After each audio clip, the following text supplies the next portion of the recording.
Continuing on to the eastern suburbs side, and East recorded their third consecutive win, and this was against Balmain at Parramatta Park in front of their best home crowd. We have to classify it as a home crowd, even though it was played at Parramatta, because they don't have a ground any longer.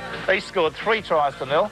Balmain were flat and lifeless. No match for McGahn and company in the forwards, or Worth in the backs for the Roosters. And you'll see some pretty good football from this eastern suburbs side, and a continuation of the awful form displayed by Balmain. And we'll be talking about Balmain when I have Mark Graham in after the commercial break, because North Sydney, as you'll recollect, put the cleaners through them yesterday, and he's going to come along and have a bit of a chat about those 2 games. And an out-of-character performance here from Gary Jack, the Australian fullback, getting himself involved in biffo. I don't like to see fullbacks. I'd rather see front row forwards or second row forwards get involved if they must in that sort of thing. But he's a little bit out of character, probably frustration. Arguably the best and most informed forward in Sydney at the moment is that McGahn, the eastern suburbs second rower, the Kiwi, playing astonishing football, is laying on tries left, right and centre, and it really has been a great month for him. He's come back to all sorts of form after being selected as a centre 3/4 by Artie Beetson for a lot of this season. Simpkins gave himself right up there, didn't he, by admitting that he'd been shepherded by one of his own players. It doesn't do to give the referee a walk-up start to penalise you by giving yourself up.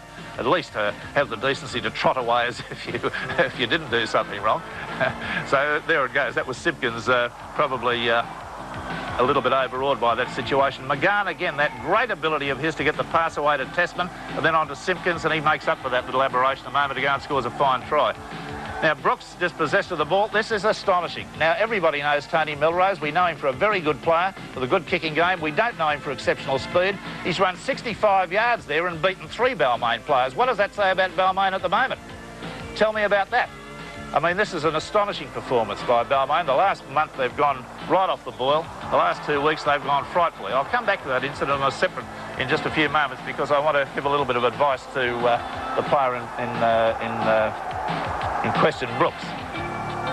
And young Scott Gale came on late in the game, and in yesterday's game, and he made a difference, and no doubt he'll be back in the Balmain side again, because Myler's form has been a little bit off, and we'll talk about that too.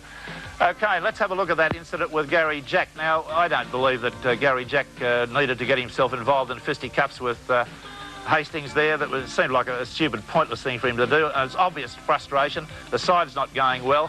His form has slipped a little bit in the last 3 weeks or so, and with the State of Origin match coming up, well, he got himself 5 minutes in the sin bin, but give that away, Gary. You don't need to do it. The Melrose try, again, we all know Tony Melrose. We know what he can do. We know what he can't do. We know that he's not a sprinter, but look at him run between 3 of them here.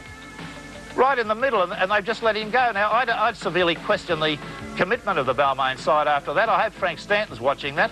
I'd cane the backside of those 3 players, and the 3 that were involved were Schofield, Gartner and Hardwick. Astonishing bit of football that. He ran within 2 yards of 3 of them. Another incident I wanted to show you was the Brooks-Batiste biffo, I've classified it. Now, Brooksy, when you're carrying the football, don't throw a punch like that at Batiste, and drop the ball if you are being manhandled, because you can't fight with one hand. Now, that's just dumb, standing there and copying them from somebody who's big and strong in front of you. He's going to give you a nice old workout one-handed. So do drop the ball in those situations, or best of all, don't throw it in the first place.